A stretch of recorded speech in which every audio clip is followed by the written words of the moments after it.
Kare kia timatanga, tukua te wairua kia rere ki ngā taumata, hei arahi i a tātou mahi, mā tātou whai i ngā tikanga ā rātou mā, kia mau, kia ita, kia kore ai anaro. Mā te rā e kawea mai te ngai o i a rā, mā te marama whakawara i a koutou i wanguni pō.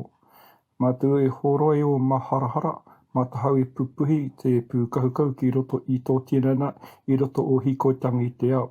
Kia whakairo koe, kia pupuri, kia whakamaua, kia tina, hui e, tai ki e.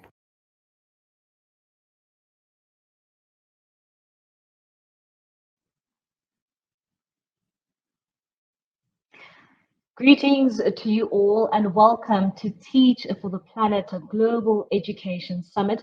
My name is Mbali Tetani. I am a journalist from South Africa and I work as a broadcast journalist, as an anchor, as a reporter. Thank you so much for joining us here today. And firstly, I'd like to welcome the Education International community of teachers, as well as education support personnel, many of whom will be joining us from around the world. We also want to greet our partners from Youth Uprising and the Hip Hop Caucus, who will be streaming this event. Thank you so much for joining us for today. So please note that this will be a multilingual event with many wonderful presenters, of course, as they are united under one banner: quality climate education for all. Climate education is urgent, it is fundamental to the future of our planet. So there's lots to look forward to today. We have a wonderful program for you with many voices of teachers, students, indigenous leaders, and activists from around the world. But first, let's begin here. We have a message from Susan Hopegood. She is the president of Education International, and she's joining us live from Australia. Susan, welcome.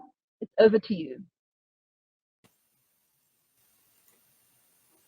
Well, thank you very much for that welcome, and I'm really happy to join you. And good morning, good afternoon, and good evening to our audience for this Global Education Summit, Teach for the Planet. And if you haven't already done so, I would also urge you to see the event website at teach4theplanet.org, where you will find our program for the day. We are really excited to present activists from every continent who will bring focus to the vital role educators and their unions play in combating climate change. Shortly, we'll also introduce Education International's manifesto on quality climate change education for all. Our goal is ambitious. Climate change based on science and with a civic action focus should be as fundamental as teaching, reading, and writing. The fight against climate change must have an education face and a teacher's voice in every area of the world.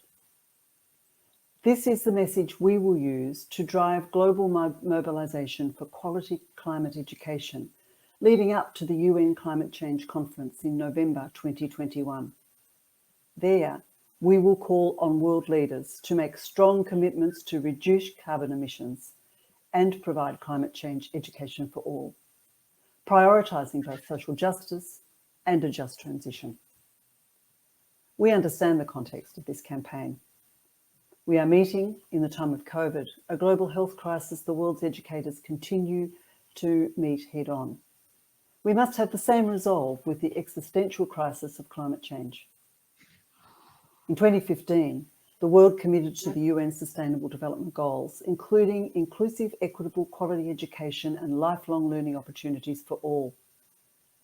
Today, every goal is threatened. The head of the UN Environment Programme said recently, loss of biodiversity and ecosystem integrity, together with climate change and pollution, will undermine our efforts on 80% of assessed SDG targets. There is no region of the world spared from climate issues, but I'm speaking to you tonight from the Asia-Pacific region. And in a sense, I am speaking to you from the future. It is difficult to be optimistic. It's early autumn or fall here. too early for storm season. And yet cyclones killed hundreds in Indonesia last week before slamming into the west coast of Australia. It follows a year of massive storms with rain measured at nearly a metre in just a matter of days, forcing some 20,000 people to evacuate and more than 150 schools to close. Only a year ago, it was the worst wildfires in recorded history. And 5 of the 10 most endangered nations due to climate change are in our region: Japan, Philippines, India, Sri Lanka, and Fiji. It's one reason why the meeting just weeks ago of the Asia Pacific Climate Change Adaptation Forum was the 7th annual convening. Among the findings, environmental changes are undermining hard-won development gains by using economic costs and millions of premature deaths annually. They are impeding progress towards ending poverty and hunger, reducing inequalities, and promoting sustainable economic growth.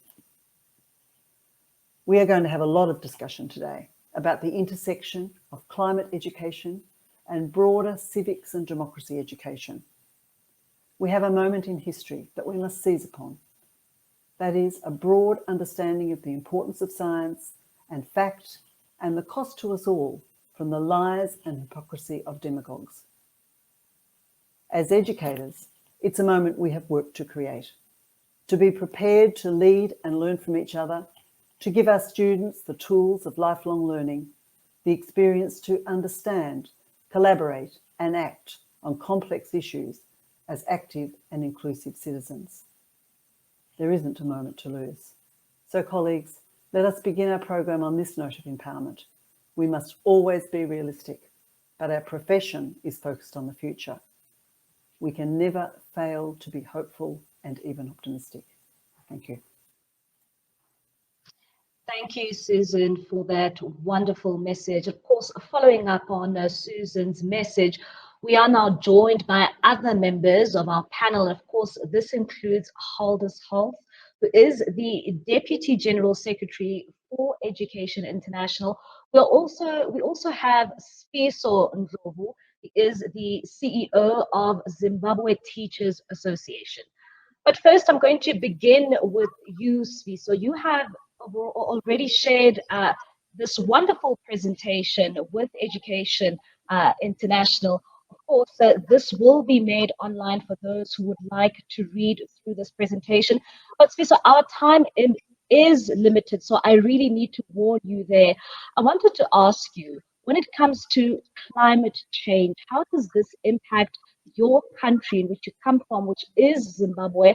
And what is the role education unions is in your country? What is the role that they are promoting when it comes to climate change education? Thank you very much, Mbali.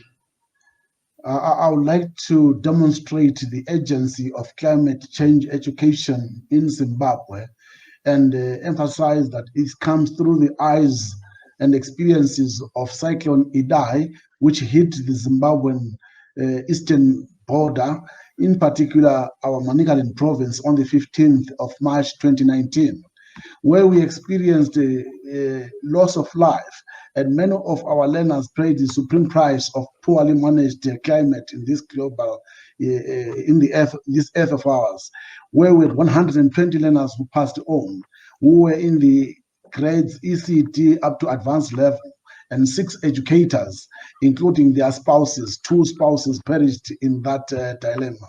We saw also the destruction of schools' infrastructure, when we lost learning and teaching materials, including school time. And we also had a destruction of the health services facilities. And this led to vector-borne diseases that were coming through. And we saw the rise of cholera and malaria and also typhoid. These were some of the experiences which were nasty as a result of this bad management of the climate that were brought to ourselves. Finally, we saw the loss of income, with a number of parents and learners, teachers losing income, which was supposed to take their livelihoods forward and their standards of living. This indicates the urgency that we must involve ourselves as unions in trying to arrest the issue of degradation of our environment. And what role do the unions have to play? Obviously, the most natural role that we have to do is the issue of knowledge broking. We are the knowledge brokers, and we need to do the research. We also need to provide the leadership wherever we are in society, which can influence the thinking of our society towards a better managed climate. And using climate change education, we can use it as a very important utility tool. We can see that it is embraced in our target 4.7 of the SDG 4. So using that, we can see ourselves therefore interfacing with many organizations and departments, and also many other activists who are interested in achieving the SDG 13 and 16. As a diagnostic tool, quality climate education will help us show the world that the bad climate that we have is affecting disproportionately the vulnerable members of our society. For example, in our case in Zimbabwe, we saw that the urban schools were differently affected, unlike the rural schools which were in Manicaland, which were devastatingly affected. So there is therefore that impact which is disproportionate to the vulnerability of any member of society or group. And as a responsive tool, we are going to be using this climate change education to try and recreate our institutions such that they are safe institutions for our learners, they are safe institutions for our teachers, they are safe institutions for our community, and they can be resilient to any forms of change in climate. So that is very important in terms of influencing our direction towards quality climate change education. And lastly, as an adaptive tool, we will see it as a tool that will help us restructure our curriculum, particularly the issue of mainstreaming the content of climate education into all learning areas around us beyond the STEM disciplines. Previously, we've been emphasizing through the STEM disciplines the issues of around climate change, but now we must broaden that and include almost every area. And lastly, I would like to say the movement forward in Zimbabwe, for example, has seen us focusing on the pedagogy, the aspects on which we can influence our teaching, where we are talking about teacher capacity building in terms of disaster risk management. We also do the issue of teacher capacity building in terms of understanding climate education. This is a way where we have influenced even the education sector in our country in its education strategic plan to bring this as part of the focal point, which will be pursued in the strategic plan 2021-2025 of our education. Interestingly, we've also been working with the Ministry of Environment, Climate, Tourism and Hospitality Industry, which has come up with a very grand strategy of the National Climate Change Learning Strategy. So interfacing with these groups in government and other civic organizations, there has been a good influence. And I think this way we can, as teachers, have an impact. And we have been doing it in a small way from our own side as Zimbabwe Teachers Association. And lastly, of course, the development of teaching material is of paramount importance. And that must be anchored by wide support, where we can bring about literature that can support our learners and teachers in how to teach. I must thank you, Mbali. This, in the shortest space of time, is what I can say about the agency of quality climate education in this world. Thank you so much, Sfiso, for that insight. Of course, now we will be bringing Susan back. And Susan, my question to you is, as Education International, it does view climate change education as a key component of quality education, and most importantly, a right for all students. Can you elaborate on why this is so? Well, Mbali, look, the climate crisis is as existential for educators, our students, our communities, the entire planet. And we know that we're in an emergency, and so we've got to use every tool that we can to meet that crisis. Mitigation, adaptation, persuasion, prevention, just to name a few. And it's the core, it's the essence of our role as educators, to give our students the tools to be active citizens, to understand the world they live in, to see a future they can own, to work and act in collaboration with others on complex issues like sustainability. But for me, one of the critical things is that the future belongs to our students. It is their future. And they have the right to have the knowledge and the skills, the literacy, to be able to stand up and argue and create a world that they want to live in, a safe world, one where we are actually addressing the issues of climate change, a world that will exist for many generations to come. And in the end, I think that's the reason why we've got to ensure that all of our students can receive climate education. Thank you, Susan. And now to bring in our other panelists, of course, we will be now speaking to Haldus. And Haldus, you know, at a time like this, we are in a pandemic. The world is facing the pandemic of the coronavirus, and Education International is, of course, having this a global education summit at a very crucial time. If you can just tell us why action for climate change education is necessary even more now, and it simply just cannot wait. You're right, Mbali, and I think you just said it, that we simply cannot wait. And I think our president, Susan, also said that very clearly in her opening remarks, that it's not a moment to lose. And I think we've seen all through this pandemic that teachers and other educators have kept on working. And they've been acknowledged for that. They've been out there for their students, whether it's been online, whether it's been on radio, whether it's been driving around, trying to deliver an education that is relevant for them here and now and for the future.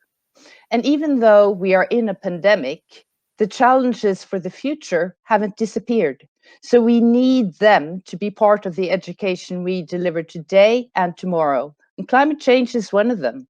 It's not just about learning to read and write. That's important because they are important tools to be able to acquire knowledge, to utilize knowledge, and to reflect on how you can make a difference. Teachers and education, like Susan said, is about the future. And what our students are concerned with, and also sometimes expects fear for, is a future that is impacted by climate change. And I think that's why educators are so concerned of having a content and an education that addresses this so that it's relevant for our students. Some already have that curriculum. Some are already dealing with this on a daily basis, but others need that framework to be able to use the time and space to be relevant for their students, and also to give them the educational space that also is safe to reflect on the knowledge that is out there, to reflect on how this impacts on their daily life. Like Sifuso had the example from Zimbabwe, and Susan also from the Asia Pacific. Our students live the consequences of climate change every day. And they need to be able, as I said, to reflect and acquire knowledge so that they can develop how they can make a change for the future. Because they can. Because we need to instill that hope that Susan reflected to, that they feel, yes, I can make a change. As an activist, as a citizen, when acquiring your skills for the job and the career you want to do, that you see that, yes, I can do that in a better future within a green economy. And that's the purpose that teachers want to be there for their students, including other educators, to everyone who interacts with young people. You want to be able to be relevant for them today, and young people are asking for this. In a way, we could even say that we have a lot to learn from young people because they can teach those of us that have been around a long time and have difficulties in changing our habits. that yes, it's possible to act in a different way. Yes, it's possible to think in a different way. Yes, it's possible to implement other solutions. And our students are the future. They are going to give us those solutions, and we need an education to deliver that. Teachers today, educators today are ready to do that. Even though we are in a pandemic, they're not teaching about the pandemic every day. They're trying to teach the full breadth of the curriculum, and they're preparing for the day that the pandemic is over. We have to prepare for recovery too. And teaching about climate change education is part of the recovery, because that is also interconnected with all the other challenges we have, also when it comes to inequalities around the world. And we need to see how they interact and how we can create a better future that is more just for all our students, our indigenous students, for girls, for people with disabilities, all the people that now we see are more affected by the pandemic are more or less the same people that will be more affected by climate change. And we need to step up and equip our students so they can make a change. So yes, it's important, and teachers want to do it now. Thank you, the Halders, and thank you to all our leaders for outlining the significance of this campaign, and of course, why it is so urgent. Now, students have the right to quality education, which must prepare them to build a sustainable future. Teachers also have a responsibility to act in their classrooms as well as in their communities, and also call on governments to ensure that this right is fulfilled. Before we go to our next panel, and when we look at how our members are leading on climate change education, we have a video. This video comes from our colleagues in Mexico, and this union is called the National Union of Education Workers, or rather, some people may call it as SNTE. They have been working on these issues for many decades. We also want to thank our interpreters in advance, because translating a live video is not easy.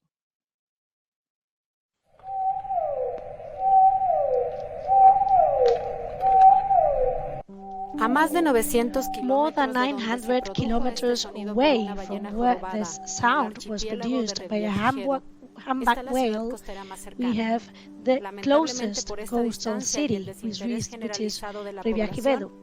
Because it is very, very far away, it is very probable that the only way in which we will actually hear this whale will be through this recording and never on site.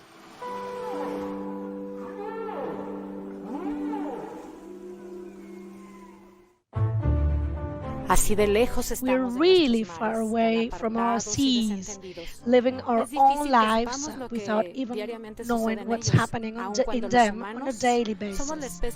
We are the species which has mostly evolved from the seas, but we also have a very big impact on the quality of the lives of all the living species there. We have the fauna, the flora, the microscopic and macroscopic livings, vertebrates, invertebrates, oviparous, viviparous, and many different living things which are living within the seas we have, with different microclimates all throughout the Earth. The Earth's oceans account for 70% of the Earth's surface, and a lot of what happens in the Earth depends on them. For many centuries, we have used and abused our marine ecosystems and the damage we have caused is almost irreversible. Litter, plastics, contaminants have been contaminating the seas and harmed and killed many of the living things we had in them. We have lost many species to what we've been doing, and we have had caused a great damage to the ecosystems. Our book, which is called Our Seas, basically explains how the seas in the world work. It explains how this very interesting world behaves and what all the different interactions from the different actors are. It has been published by our trade union and it concentrates on the different changes that our society has to introduce all throughout the world in order to protect our seas. We want to be socially responsible, and as a result of this aim, very recently we have launched a national program in order to educate on responsible development. We want to be innovative, enthusiastic, and we want everybody to be on board. It is up to us and up to the next generations to change the way we live so as to protect whatever is left of our seas and oceans. We all have to be responsible for what happens to our seas.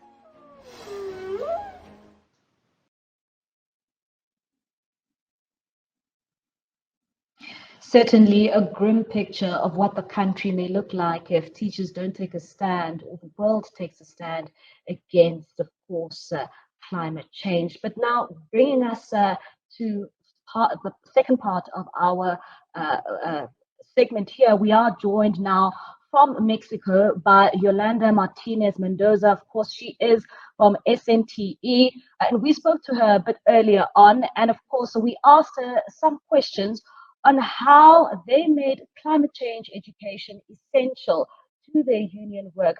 Let's take a listen. So you have been one of the leaders when it comes to education on climate change. Where does it come from? Muy How buenos did you get días. this idea? Primero quiero, Well, a nombre thank de you mi very much. And secretario first of all, general, agradecerle la on behalf oportunidad of de my trade union participar and my en general este secretary, I would like to say importante good evento que hello ustedes to hoy all of you. arrancan. As En regards the relación a la question, pregunta, this les comento que fue decision una uh, decisión del came Sindicato directly Nacional from de our trade Trabajadores de union. la We Educación thought that it was sumarse a convenient las and acciones very important for globales us a to favor del collaborate cuidado in del all medio the different ambiente actions y which la were taking place racionalización en el throughout uso y the world aprovechamiento in de los order to recursos protect naturales y la biodiversity biodiversidad, and the con el natural fin de resources we coadyuvar have. a su We want to make preservación sure that y we contribute garantizar to a el sustainable desarrollo sostenible. development. So, Por in ello, virtue y en of apego al our marco statutory estatutario de los acuerdos y framework, we resoluciones de decided dicho órgano, to fue que create se a creó national el program Programa which Nacional was launched as CENTE-PDS part of a como un project of our trade proyecto de union, uno de los SNTA. ejes SNTE, estratégicos de sorry. nuestra organización, que es Co-responsibility is la something which is crucial for us. corresponsabilidad social. So, our main Teniendo objective como objetivo was to principal promote and to impulsar strengthen el fortalecimiento y compromiso responsable y the permanente commitment de los which trabajadores de la had already educación been de nuestro acquired sindicato by en all el the different cuidado workers and del medio educators ambiente. Y lo towards enfocamos climate en tres change. grandes We áreas, concentrated on que son sustainable el desarrollo development on the sostenible, one hand, la conciencia ambiental activa y environmental los care niveles and sustentables. awareness, and Los sustainable desafíos también buildings. nos dan grandes We oportunidades. realized that we had many Y los challenges ahead of aprovechamos us, but they could desde un also be principio transformed into para opportunities. consolidar So we alianzas tried con to padres reach de out to familia, parents, con young jóvenes a people, través del and programa introduced Tiempo many Joven, different así programs. como And we also started con working together with instituciones very big como son organizations, la for Sedena, example, with the la Secretary for Secretaría de la National Defensa Defense Nacional, and the Sedena, la Secretary of the Secretaría de Navy, Marina, but SEMAR, also with con educational instituciones institutions educativas, throughout the world, con such as la International Internacional Education de la International, Educación the o la UNESCO, UNESCO and y many con other organizaciones no non-governmental gubernamentales organizations. sobre todo. Con This este has been a programa national program, nacional therefore, with asumimos which we las want mejores to be prácticas able mundiales to que implement the contemplan best la practices we elaboración have de diagnósticos, identified in the world when it comes to climate change and sustainable development. And we try to introduce that through modern projects which are based on a constant monitoring and evaluation system. In order to do that, we created a national committee, but we also have set up several subcommittees throughout the country. And this is how we started with this task that we are sharing with you today. It's been the result of very hard work on a daily basis. We've been working out with teachers, working with students, and with the entire community. Can you share some examples of the activities that you are implementing? Yes. So, as I said before, we are implementing different campaigns. Some of them are in the long term and some of them are short-term campaigns. The most permanent one is called Small Acts but Very Big Impacts. And as a part of this campaign, we have published notebooks for children so they can learn about ecology. So children are given notebooks including information and pictures and drawings so that they can also interact with them. And on top of that, we give them tips and explanations as to how we can better preserve our environment. These campaigns have also included other actions. For example, we have concentrated on recycling and we have done a national contest on recycling. We have tried to explain to our children how they can actually reuse many of the things they have at home so that they do not have to throw them away and constitute a harm to our nature and ecosystems.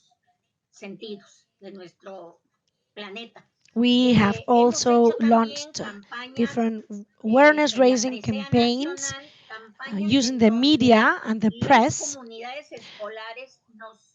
working together with educational institutions and schools. We have given the word to students so that they could actually explain how they contribute to preserving nature.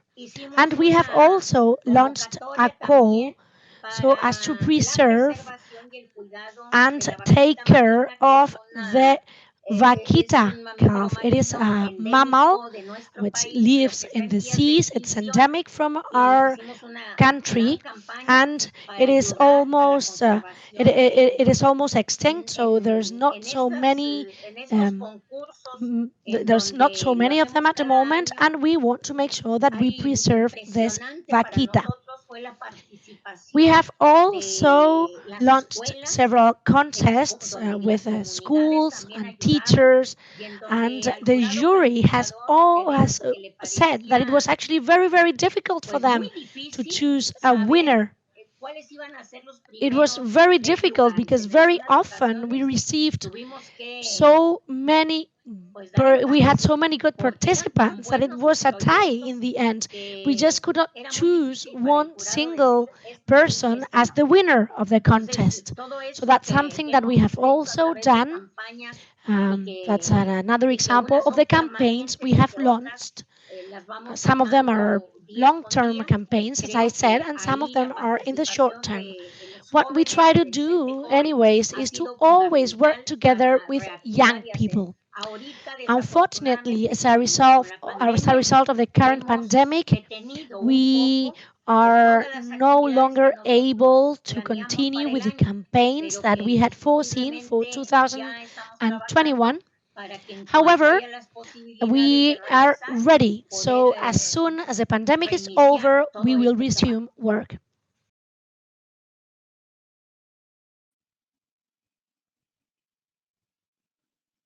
Thank you, Yolanda, for sharing with us. Of course, your work remains an inspiration and a model to follow.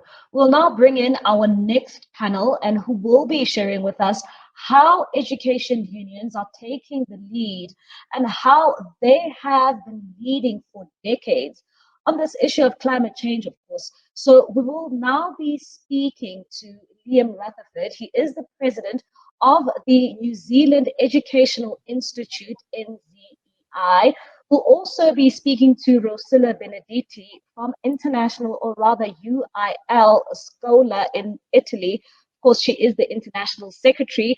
And lastly, we'll also be joined by Gifty Eppenville. He is the Deputy General Secretary of the Ghana National Association of Teachers. Now, I'm just going to begin with Rosilla. Rosilla, when you look at climate change, you would know that Italy is understood to be the first country to introduce a mandatory course on climate change and, of course, sustainable development for all of its students at all public schools. Tell us about the experience from a union perspective. Merci, merci, bonjour à tout le monde. Thank you. Good morning, good afternoon, everybody. Education to environment has been a compulsory subject matter in Italian schools, but already started working on this in the 90s. So we have had a lot of experience. So before it was not compulsory, but now it is. And primary schools, secondary schools have worked a lot on education to environment. So it is something very important because we are a lay union, a non-religious union that believes that the mission of schools is to train citizens, not to have students becoming the robots on the labor market. So we think that education to citizenship is key, and the climate change is part of that. But unfortunately, everything has been delegated to the teachers. Teachers have to be trained on these different issues to better teach education to environment, but it's a very quick training course, a very short time training course. They have to pay for that. At the same time, they give classes or they have to undergo these training courses during their free time. So if we want to guarantee quality education, it is important to set aside time for teachers, to give them the time to be trained on that. It's also important to give them training opportunities that are free of charge. So they shouldn't pay from their pockets. And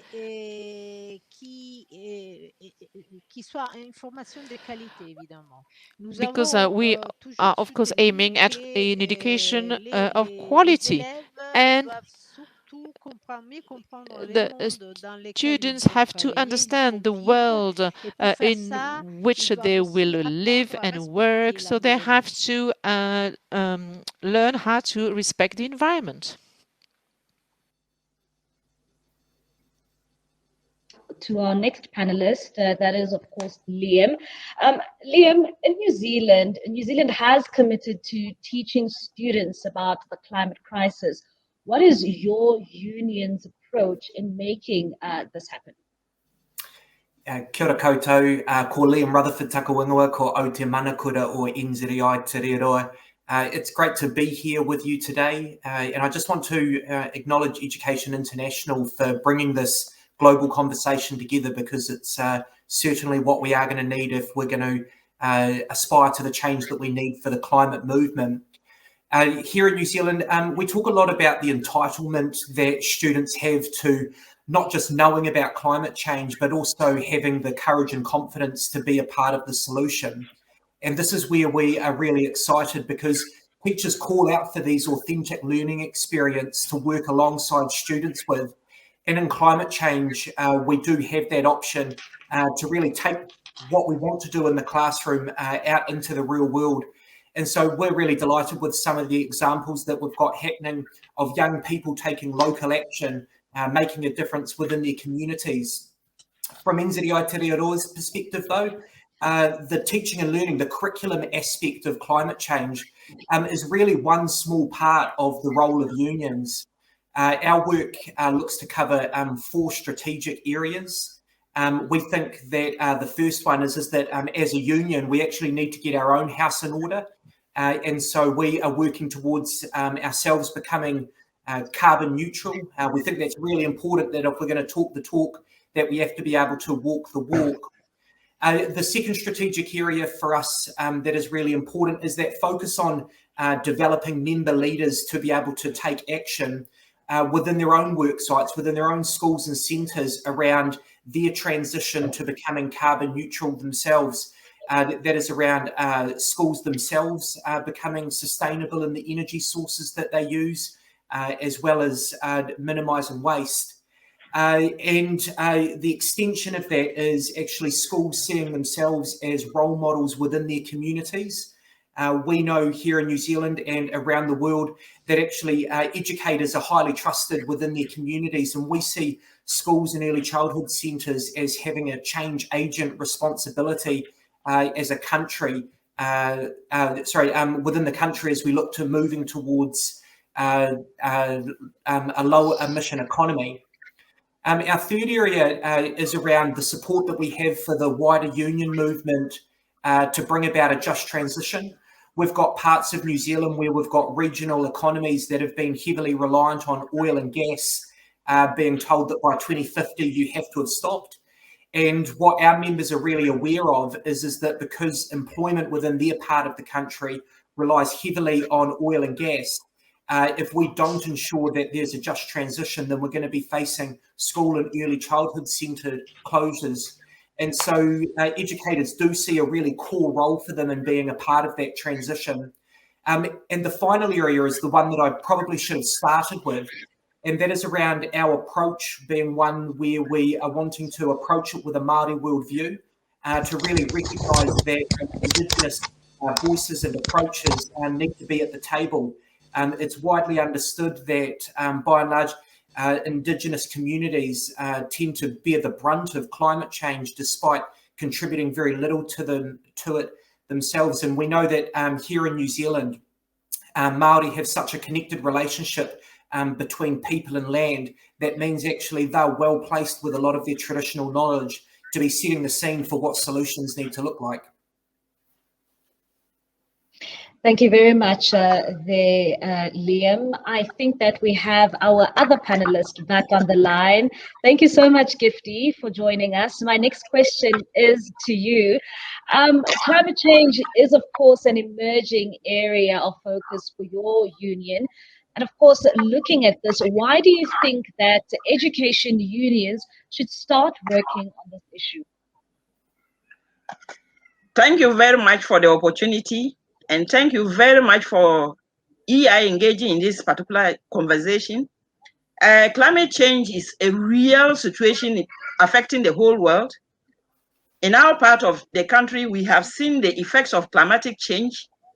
We have seen a lot of destruction in terms of tidal waves that has eroded the whole community, displacing them, floods displacing whole communities, temperatures creating diseases and all kinds of things that are real. And we think that is a conversation that all well-meaning citizens should be involved. Teachers are supposed to educate for change, for development. And so therefore we see ourselves as a teacher union well positioned to engage in this part of this kind of conversation. We as a union know that when there are floods, school children are displaced, our classes are disrupted, and therefore we need to engage whole communities and the citizens to sensitize them to know the effects of climate change. As a union, we have engaged with the ministry to ensure that the new curriculum that they are developing, they have inculcated or included in it issues about climatic change, and they have included issues that will educate the children on the need to be environmental friendly. We are going to lobby with the government as they attract investors into our country, the kind of things that agreement that we should all enter into, so that whatever activities that they are going to do will not affect the environment adversely. Africa as a continent depends so much on the environment for our survival. Our Greek systems are linked to climate and the weather. And so we have seen a lot of changes occurring now. And therefore, it will be very easy as teachers to influence society to have a positive change towards the way we handle our environment.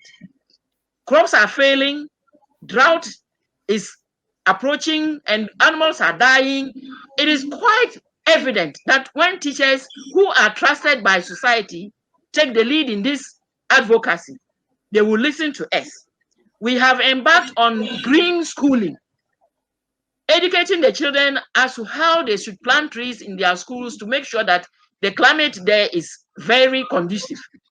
And so we are lobbying the government to ensure that when they are writing textbooks for the schools, they will make these textbooks very climatic sensitive.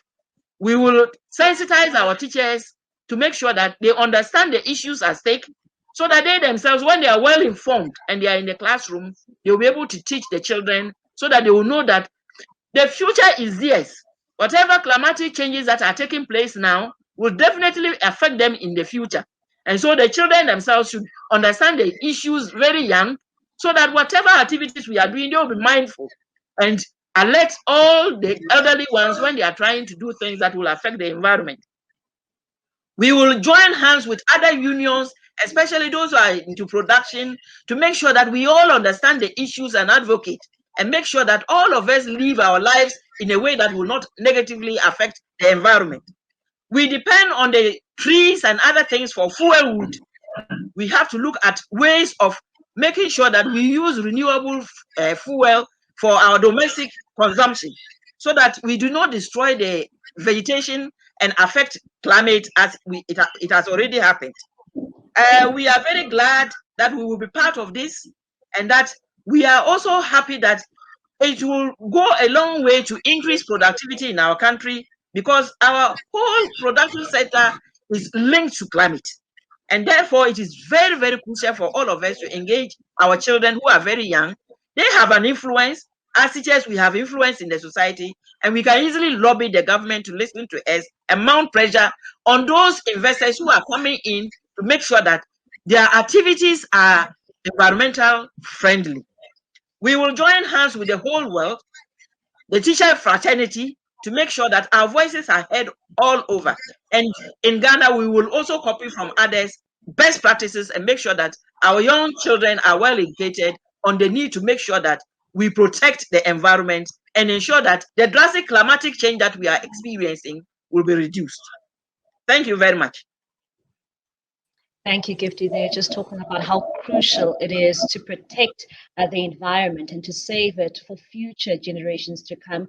I'm going to bring in Rosilla once more. Rosilla, my next question is once more to you. Can you just tell us about your union's experience of working across sectors in the union movement on climate action? Very much for this question. We part of a huge Italian union federation, so it's very easy for us to work with other sectors. And my Labour Italian Federation is very active in the field of environment. We very much involved in various activities with them in terms of labor opportunities, labor challenges. So we share a lot about all these issues, and we help one another. We work in the field of adult training, training of students, pupils, so we have this expertise, and so we can work jointly with various ministries, Ministry for the Environment, and contact with other federations and international organizations. So we organize joint activities. One activity that was held 10 years ago was a very interesting project, and alternative energy sources. That was a training for teachers and for students, and this was organized thanks to a collaboration between my education union and my union federation. So collaboration is very important. Why that? Because then you can better understand the economy mechanisms, so that you can better understand the situation, and we can then better teach our students how to reduce industry impact on the environment. We can then transfer our values over to other sectors. It has to do with the social sphere, family sphere, but work environment. You have to train workers. Very often when you leave school, you tend to forget values. You tend to forget that you are part of a global environment, and if you're a worker, you shouldn't work the fact that you're part of a whole environment. All right, thank you very much there, Rosilla. My next question now will be to Liam. Liam, what do you consider the most effective strategies for education union advocacy on the issue of climate change education? So for us, I think it is about having to walk the walk in the way that you take this seriously. And so our journey has been over the last 5 years, and year on year, what we're doing is a better job of normalising this across what it means to be a part of NZI Te Reo. And it started right at the top. It was our national executive setting up a specific work group to really drive the types of behaviours that we wanted through the union. Over time, we have then had to commit staffing to that. And I think that's a really important point, is that we're actually not going to make the traction that we need to by just picking up on conversations. It's actually putting our money where our mouth is and making sure that we're employing people to do the work on the ground. And that's where we've been really fortunate with Connor Twyford, who is the person that we have employed to really take this forward. She's got real strengths in working locally with members on the ground. And actually, that's where we're seeing the most amount of value in our work, is not necessarily around those high-level messages, but actually doing the coalition building on the ground. We know that unions do a really good job of mobilising people around social issues, and climate change is just another one of those examples. One really quick example is the work that we are doing around working with government to commit to phasing out all coal boilers as a heat source for schools. Up until recently, the government has just kind of wiped their hands of the issue and said, actually, that's for schools to fund. But realistically, we're setting schools up to fail because they're never going to be able to have the capital needed to be able to transition to low economy, to low emissions energy. And so that is where that on the ground coalition building, the work that Connor's been doing with working with members to be able to go and lobby government has been really important. Thank you very much there, Liam. And my last question now goes to you, Gifty. If you can just tell us, what role can unions play to ensure that girls enjoy their right to quality climate change education? Thank you very much. Every child has a right to quality education, including quality climate education. And so, therefore, unions must advocate and ensure that both girls and boys have quality education on the climate. The causes, effects, and remedy for climate change, to me, is a gender issue. And if it is a gender issue, girls must be well educated, because they are the ones who fetch firewood, they burn charcoal, they travel far distances to fetch water when there is drought. And because of all these things affecting them, when there is somebody who is sick in the house because of outbreak of any disease because of climate change, it is girls and women who take care of the sick in the house. So women and children, child, are the people who are bearing the brunt of climate change. And so therefore they deserve to be given quality education in climate change, so that they can be part of the remedy for the solution for climate change. Books that are going to be written, materials that are going to be used for education should all have gender sensitive materials, gender equality materials, and be sure that they are addressing the issues that are affecting both girls and boys when there is climate change. It is important that women are the first to educate children in the house. So educating the girl child on climate change, we will ensure that every household is going to be given that adequate education, even at the beginning, before the children even come to school. So it is important that unions advocate that girls should be given quality climate change education, because they will give a whole generation that kind of education. If they become mothers, they are able to influence, because they are the people who are the homemakers. And majority of the issues that are affecting our climate come from the way we handle our environment.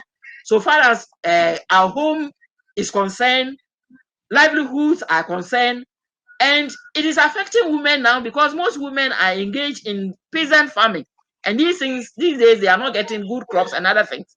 So I think that as unions, we must advocate that every child deserves quality education, including climate change education. And materials that are going to be used for this purpose must be designed in such a way that they are acceptable to both boys and girls. And that if everybody is given equal opportunity to be educated on the subject matter. Thank you very much. Thank you very much, Deputy, and thank you to all the panelists for sharing your experiences and, of course, your views on advocating for climate change education. You have shown that education unions are taking the lead in diverse ways, and, of course, your stories have both been informative and inspiring for the education union movement. Now, moving on, the American Federation of Teachers in the United States has been creating and sharing lesson plans and member-generated ideas around climate change on their Share My Lesson platform. Now, of course, this platform is open to all educators who want to join and of course, look at this amazing resource. Now, let's take a look at this special insert.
Of course, that is a platform that many educators can make use of. And now joining us now is, of course, another one of our moderators, and her name is Patricia Guadalupe. She is from NBC Latino, and she is an associate professor at American University and a union member. Patricia, thank you so much for joining us. That's it from me, from my side. It's now over to you. Thank you so much, Mbali. I'm really happy to be joining this program and we have so much more coming up. So let me go ahead and start by introducing our next topic. Denial of human-induced climate change is alive and kicking in diverse contexts across the world. Climate change deniers ignore scientific consensus and refuse to work towards the solutions we urgently need. Quality education plays a key role in making sure our students are informed and can think critically about the information that surrounds them. And so now we're joined by Michelle Codrington-Rogers, citizenship teacher and ex-president of the Teachers Union, NASUWT, who is with us from her school in Oxford. We also welcome Kathy Dorman, a science teacher from the American Federation of Teachers who is in Colorado, and Fatima Cliede from CNTE, who is in Brazil and will be speaking to us in Portuguese. Thank you all for being here. I wanted to start first with Kathy, who joins us. I don't even think that the sun is up where you are, so thank you so much for getting up so early. As a science teacher, how do you address the issue of fake news, for instance, of climate change denialism with your students? Well, thank you for having me here. And yeah, it is 6 o'clock in the morning, so the sun is not up in Colorado. This is an interesting topic. There really is a scope and a sequence that teachers need to implement to engage their students in this conversation. And so the very first thing that I do early in a school year is talk about the nature of science with students. And I hope that they gain an understanding of where science falls in the realm of information. And so we talk about how it's consistent. You look at observable phenomena. It's in the natural world. It is predictable. It's testable. And it's tentative. And that idea of being tentative, that things change when we get new information. So if you lay the background, then you get into the discussion of this idea of fake news and misinformation. And we're seeing more and more of this. I've been an educator for 37 years. And so with the onset of all the social media access that kids have, what we're seeing is more and more misinformation and fake news be sent out there on the air, and kids are getting a lot of that. So after they understand the nature of science, then we can start asking, okay, let's take a look at this report or whatever it is, a statement that someone makes, and let's analyze it. So you get kids to use their critical thinking skills. And really what that involves is we want to look at what we call a claim. What is this piece of information claiming? And then look for the evidence that supports that claim. And then use critical thinking skills to reason through it and see if there really is evidence in existence that allows us to believe this thing to be true. So I'm not going to stand in front of my classroom and say, well, no, that's just fake news. I want them to draw that conclusion themselves. Interesting. I was just going to add one more thing, and that is, and we can talk more about this later, but one thing that teachers need are reliable resources to help them create these lessons. And that is a problem. Not every science teacher necessarily has access to reliable information that they can use. Yeah, that's a very good point, and we can certainly go back to that. I wanted to turn to Michelle now, and educating about the climate crisis can be viewed as political and therefore controversial, especially when it explores the intersections of climate change and social justice, and where it includes discussion of global power imbalances or promotes civic action. Now, what can teachers do to navigate this? Thank you, Patricia, and I apologise for my office being so messy. And if any students pop their heads up behind me, again, I do apologise. You're fine. It's absolutely crucial that we understand that everything is political, and education is no different. I teach citizenship, and I'm proud to teach citizenship. And I say to my students at the beginning of every year, my job is to create professional troublemakers, because education is always about preparing the next generation for the world as it should be, not just as it is. And so we need to, as teachers, recognize that we are activists, whether we teach maths, whether we teach science, whether we teach geography, whether we teach citizenship, whether we teach personal social health education. What we're trying to do is to create the next citizens for this world.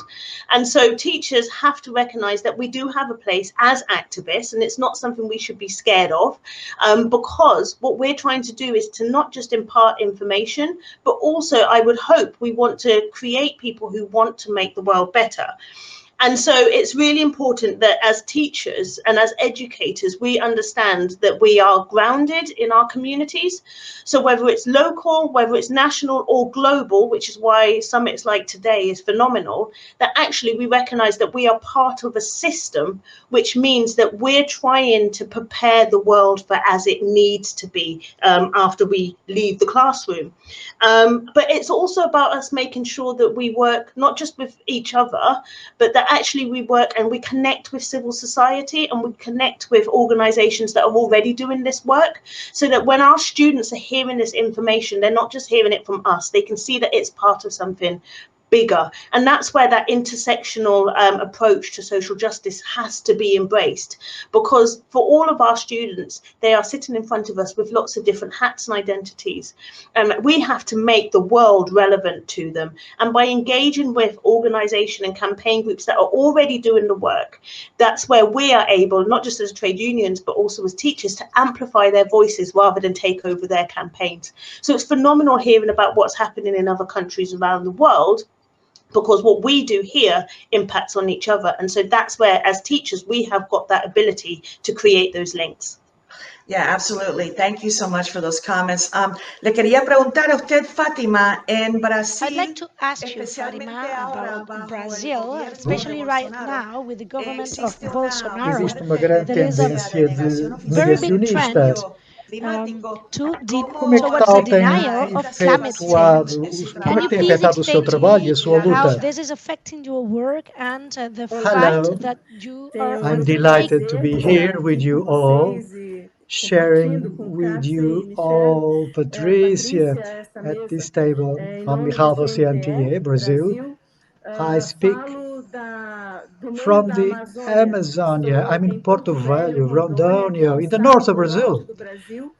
I'm a worker and the public servants. I was a member of parliament of the Republic, and now I work at the school in the suburbs of the city. And at this moment here in Brazil, we are facing a huge difficulty. Très impactés par We deal with current fascism from Bolsonaro government. It's an extremely violent government, violent with the environment, violent with the human rights, and above all, with the poorest people, with the most vulnerable ones. They suffer the action of the state. For us, the huge difficulty lies on not only having work, this is imposed on our lives. This violent government promotes hate. And there are a huge number of death tolls in the city. They are killing the Amazonia. They are killing the native peoples, the indigenous people. The deforestation in 2019 in Amazonia was equivalent to 9,000 square meters. They actually disappeared. And with them also disappeared the populations, the indigenous, those that understand the forest. We cannot deal with our work only by looking at what that's happening.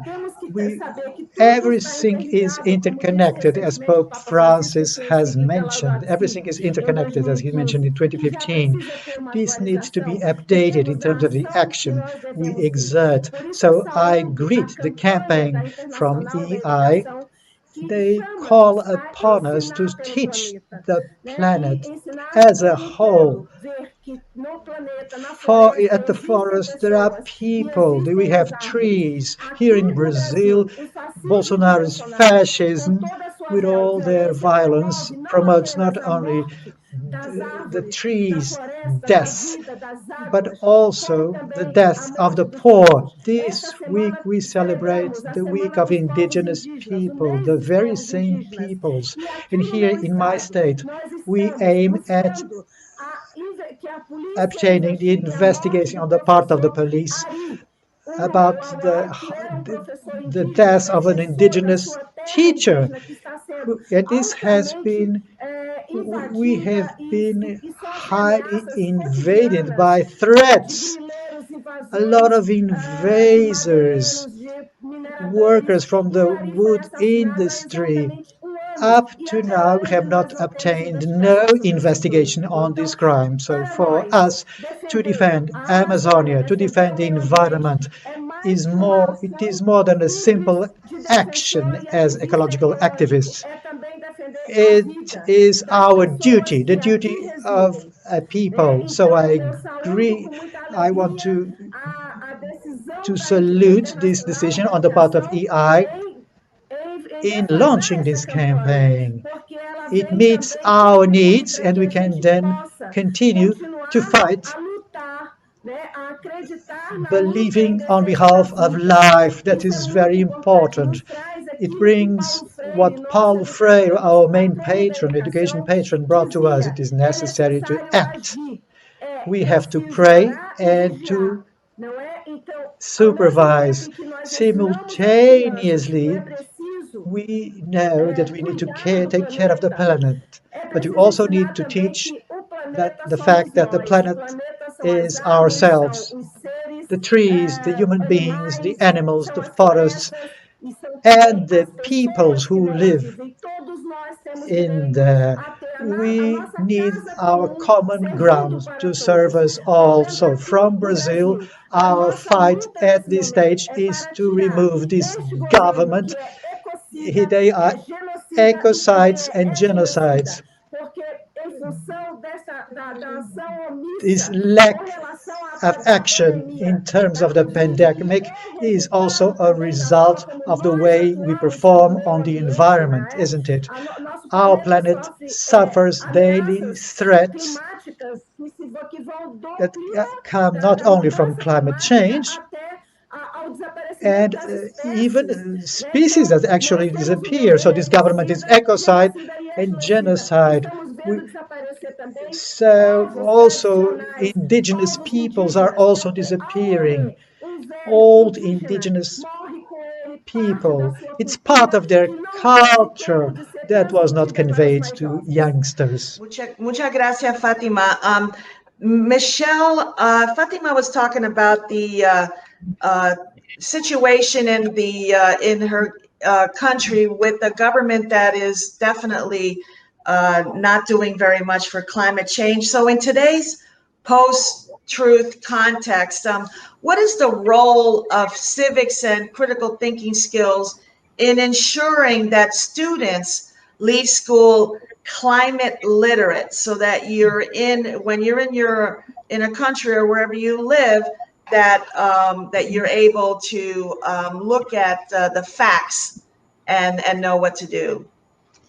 Thank you, Patricia, and thank you, Fatima and Kathy. Those are excellent interventions. And I think all of us together are very much saying the same thing, that actually we need to make sure that our politicians are listening. I think I'm quite fortunate in the UK because we've got David Attenborough, and all of our students know the campaigns, especially around plastics. And it means that when it comes to talking about it in schools, our students already know. Our students are already plugged in. And especially being a country that still has links to other parts of the world, thanks to the colonization and empire. And let's not forget, that's how Britain got rich. So let's talk about the history and the impact on the environment and social justice in relation to that. But actually, a lot of our work gets already done because our students are listening to it thanks to an extent to the BBC, because we trust, and I use the word trust, the BBC as a voice piece of our nation, of our society. But it also means that when our students are engaging with campaigns that are already widely understood, it means that in schools we're able to enhance it, and it's really crucial that we're creating that space where students are able to develop their voices, where they can use those voices to add to the pressure, add to the kind of the pushing to get the government to do the right thing. But we are still always fighting back against the fake news because our students are engaging in the global sphere, the global debates and discussions, and we can't control the internet. As much as we would like to, we can't control it. So it's really important that we're teaching children and young people to be critical thinkers. I think it was Kathy who said about the importance of critical thinking, because if we go by what the governments want us to teach, our children and young people will be taught how to be good workers, how to build the economy, but not how to think, and not how to challenge, and not how to take control back and be empowered. So as schools, we have got that responsibility from the moment they arrive in school in the UK at 5 and 4, for us to start teaching them the power of having that voice, but also making people listen. And if it means doing it en masse, then there's that critical mass of putting pressure on, but also Greta Thunberg, a lot of our children really do look up to her at whatever age. She has shown that you can be the lone voice and you can push and people will listen. And I think it's crucial for us to teach children and young people how to be heard within big P politics, but also small P politics as well, and working with others of the similar campaign groups. Yeah, no, that's actually a very good point, Michelle. And I wanted to sort of ask the same thing to you, Kathy. Now, how is your teaching and how have your students changed since you started your work? What a fun question. In 1984, when I started, we didn't talk about this. We talked about the greenhouse effect. We were talking about the science of why, we can live on this beautiful planet. It's temperature controlled and it's the perfect place in space. And it really wasn't until I would say later in the 1990s that we started looking and seeing that we were warming it up.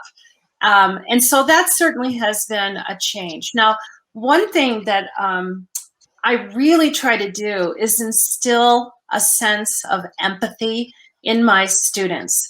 It's it's not just about them. It's got to be about us as a whole, that interconnectedness that we've been talking about. And so that empathy is really important. But the other part is hope. We don't want to be so dismal about everything that they just feel that they can't change something. So they need to feel empowered. They need to feel like they can make a difference and that we can all work together. So being hopeful, I think, and optimistic, is really, really important, that we can change. Okay, great. Y Fátima, una pregunta de seguimiento y tenemos muy poco tiempo. Fatima, and I also have a follow-up question. We're running out of time. Can you explain what is the key for you as an educator to work when part of the population and when the government is part of the problem? I believe we work on behalf of the students. Knowledge is releasing. We need to convey knowledge on threats over the planet. We need to rally society, and we need to claim from the government. Here in Brazil, for example, we have built a national plan of education with the engagement of all society represented by all parts of society and all involved in the curriculum. This foresees environmental cross-cutting education, and it takes long to change this reality. Yet, in our country, that is not happening because deniers in the government, they are in denial. They don't let teaching to be of the utmost quality in this regard. That's so we aim at changing. So there, as a member of parliament that I previously was, there was a law in 2008 that forces us to teach the indigenous people. That is not being enforced. The government is in denial.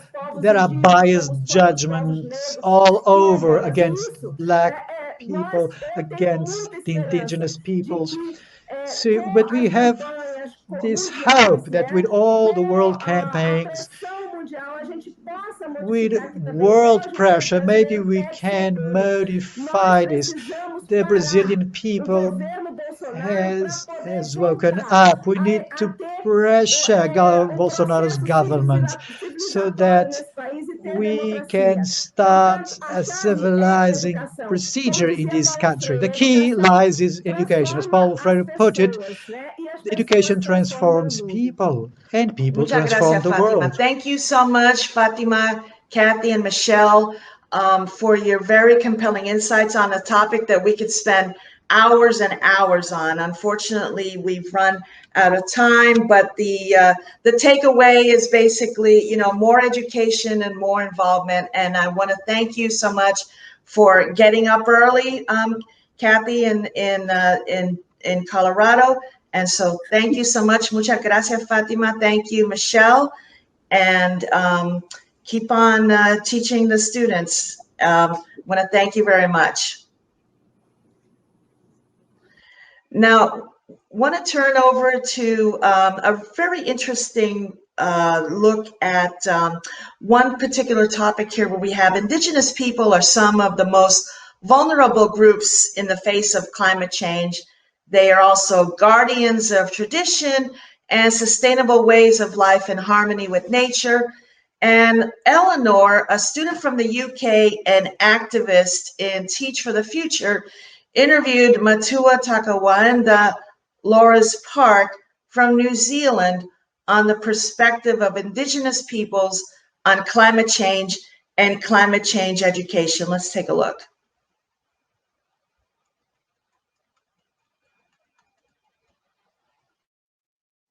Kia ora tātou.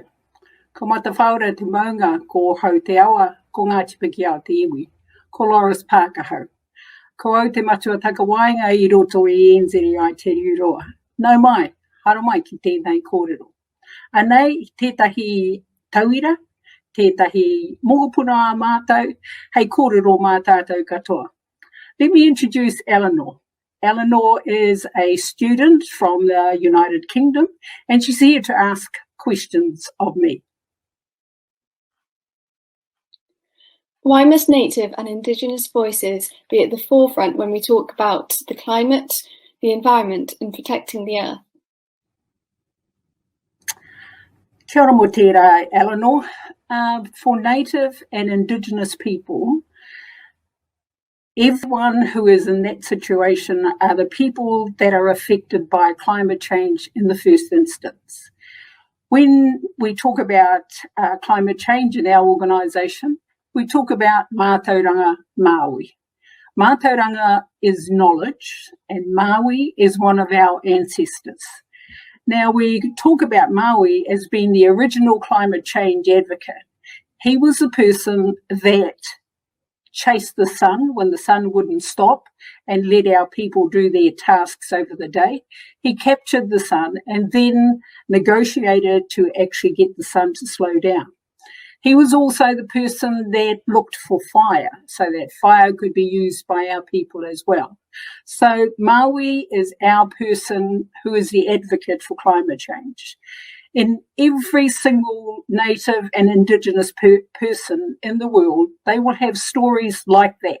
They will have stories that are intertwined with the land, the sea, the forest, and the people. And that is why it is crucial that indigenous and native peoples have that opportunity to have that kōrero in the first instance. They have solutions, and that's the issue which we would like to put to the fore in the first place.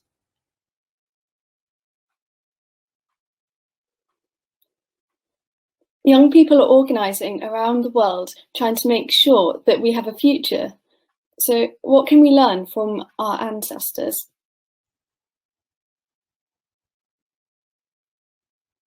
I think the first thing you could learn, Eleanor, is what not to do. And for a lot of our ancestors, some of the things that they did and have always done have been put us in the situation that we're in now.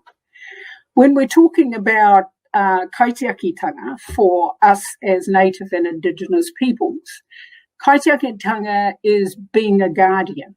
And if you're a guardian, you have a responsibility to look after the land that you live on, the sea that you actually take your food from, the forest that you gather your food from. So those things that are intertwined in our lives are the reasons why we need to take up those solutions, be they ever so small, from native and indigenous peoples, so they can add to the data that we have that will change the climate.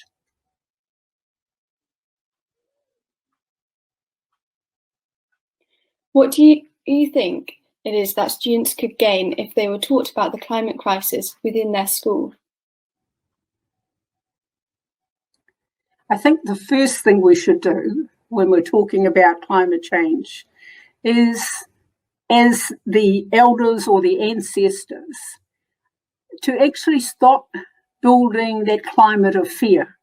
Because actually we have got our young people to the stage where they're fearful of anything to do with climate change. So we need to be thinking quite carefully about what we do into the future. Yes, teach it in schools. Yes, teach the things that are available in our local communities, because we have lots of things that we do already that can be perpetuated into and used by other people. But unless we do something like that, start small and then go on to the next thing that we're going to do. Yes, teach it in schools. Teach it in every place that we possibly can to change people's views about the land, the sea, the forest, and the people. Thank you for having this conversation with me today. As part of my campaigning, I've always found it really vital to talk with different stakeholders such as teachers and students from elsewhere, and to engage with members of the community. And so it's thanks to this and all the other conversations I've had with other people out there that the campaigns that I'm part of and people around the world are part of can really progress.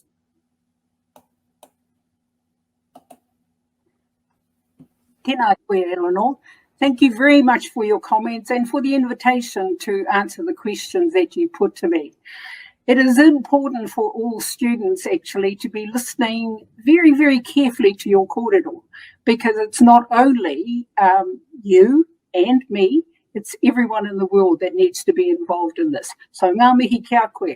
Kia kaha koe ki te āwhina I tēnei kaupapa I roto I a koe.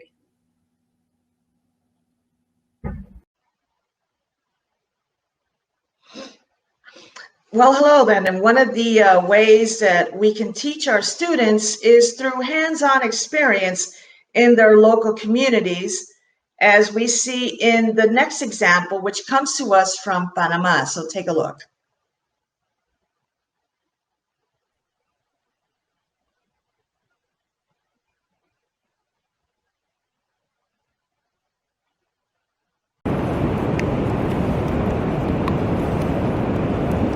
Five of the 7 turtle species nest in Panama. Turtles are very important for marine ecosystems. Son sitios de alimentación, reproducción y protección. Nos encontramos en Playa La Barqueta, which is the most important nesting area for turtles in Panama.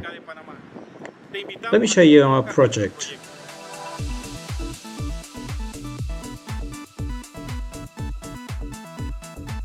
Due to the threats that turtles face, for example, poaching, predation, erosion of the beach, what we do is we visit the beaches daily and nightly to find their nests and to put the eggs in a safe place. We're part of a group that work towards the conservation of marine turtles. We carry out different environment education tasks. We work on a voluntary basis. We're motivated because we want the survival of species and we want an increase in the populations. Our project is useful to have more data on the situation of turtles, which are very important for ecosystems. We carry out environmental sensitization at schools and universities. It is one of the things we do in our group to preserve the conservation of turtles. This project has been possible thanks to the help of residents, helps and voluntary people who have joined us in our efforts to conserve turtles.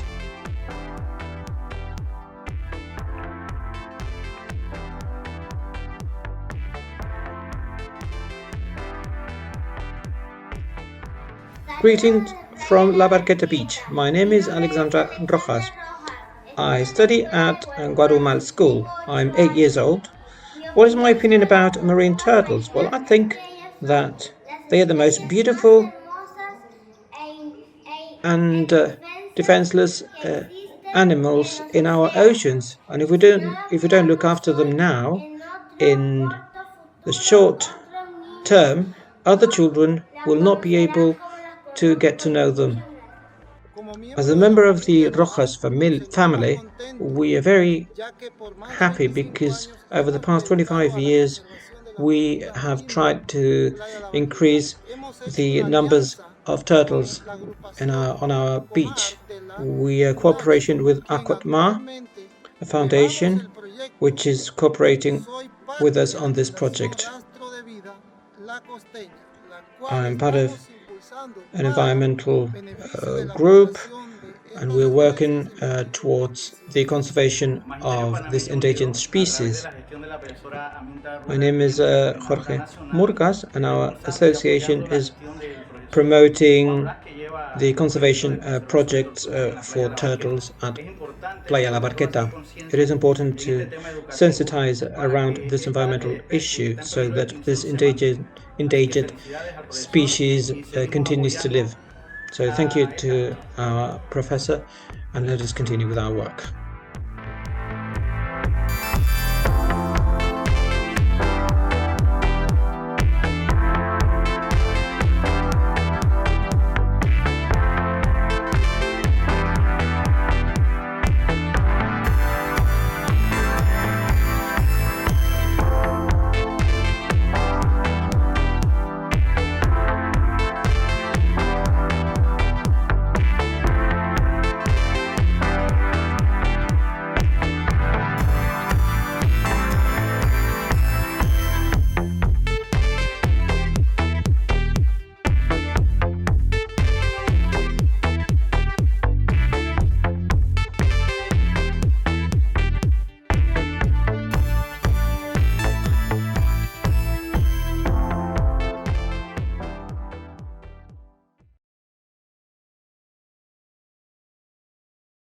And now joining us for a discussion on the pedagogy of quality climate change is Dominique Vernier, Advisor for Education for a Sustainable Future, Quebec Labour Congress, Canada, Koen Timmers, educator, researcher, and founder of Project Kakuna, who is in Belgium, and Liz Magda Lopez, teacher and climate activist from Colombia. And joining us also is Juan Blas, who is a professor at the Autonomous University of Chiriquí in Panama. He was the one that put together the video, so I'm going to go ahead and start with him and switch to Spanish.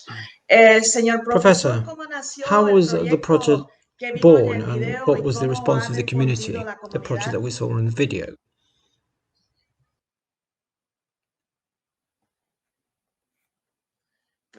Profesor, ¿me oye? Professor, can you hear me? It looks like we've lost him, so we're having some connectivity issues with him down in Panama. So I'm going to go ahead and hope that he comes back. But in the meantime, let me go to Liz Magda. Usted está en una ciudad con You live in una a city inmensa with a very big oil refinery in Bermeja, Colombia. Colombia. ¿Cómo So how do you talk aborda about esta realidad con these sus issues with your estudiantes? students? Good morning to you all. First of all, on behalf of my trade union,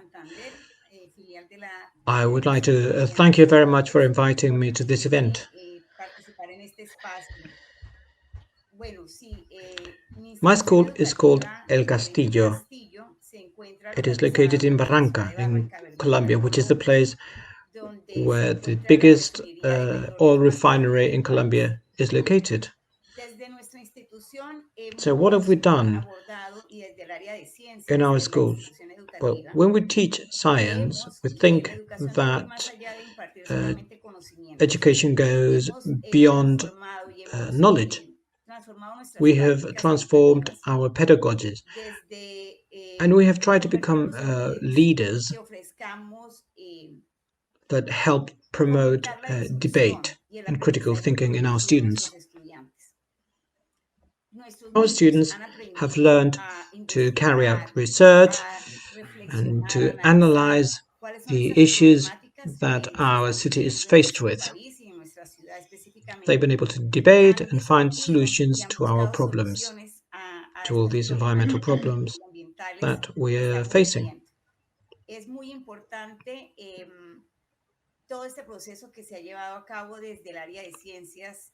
In our school, this has been taught through the science and environment lessons.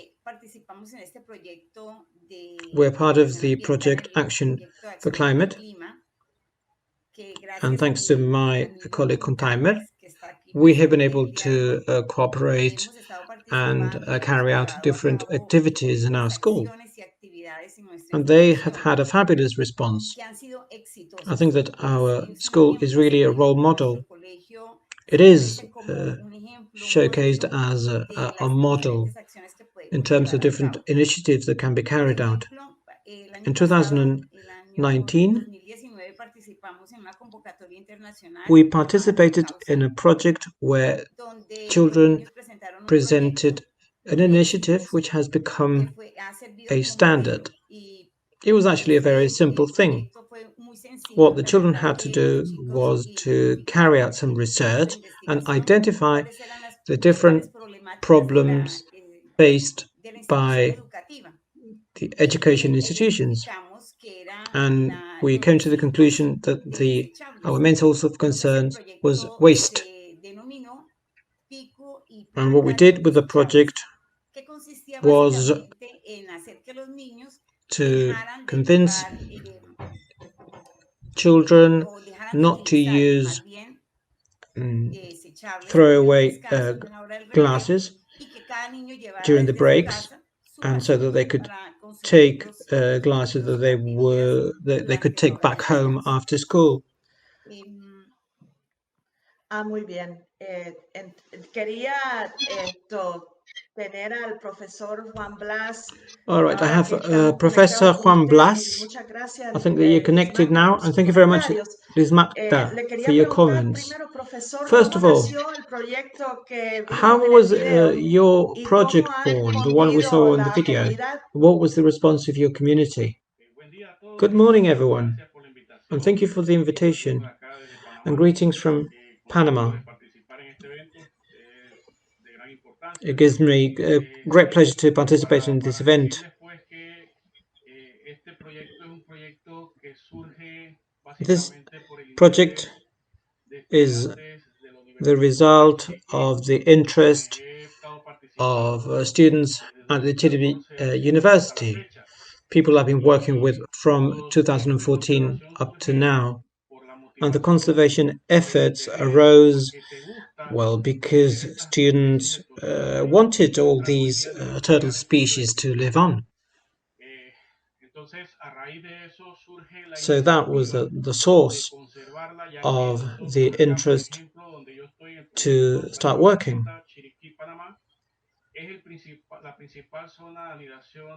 Playa de la Barqueta is the main nesting area in our region for turtles. So it's only natural for people to be interested in being interested in conserving these species.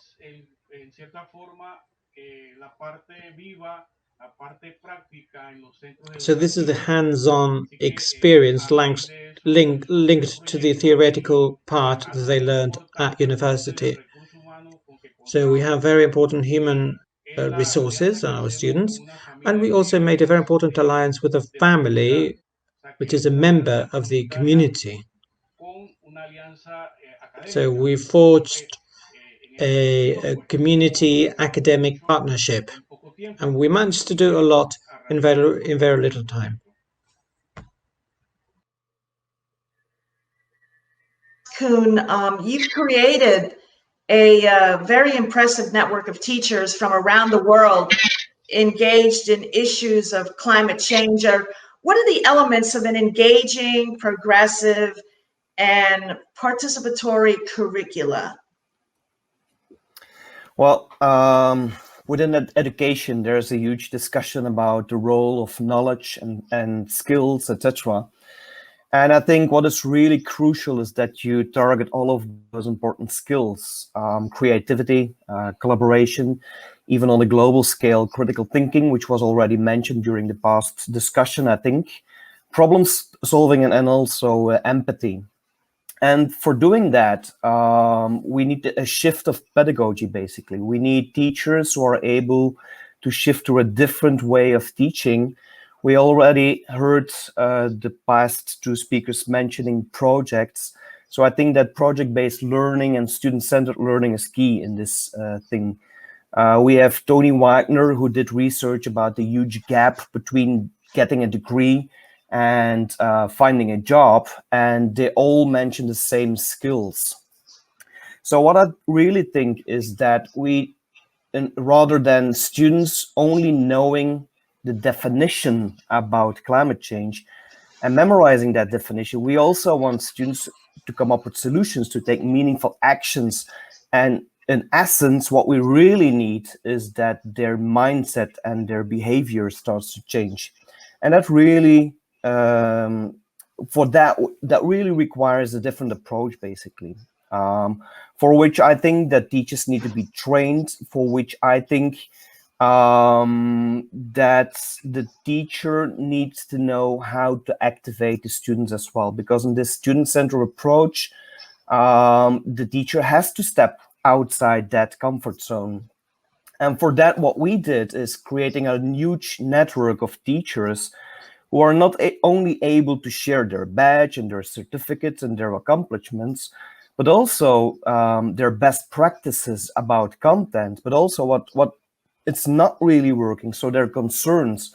And I think it's really important that the teachers have a good sense that they are being supported, guided, and that they're able to work with other teachers in a global network. And that is what we try to do with great outcomes, basically. We had students not only coming up with facts and sharing those facts and findings, leading to authentic learning, but we also had them coming up with mind-blowing solutions and actions. And through that network, they were able to inspire each other as well. Great, thank you so much. Dominique, why do you think quality climate change education needs to be part of a pedagogy anchored in social justice and gender equality with decolonized curricula that is context-specific,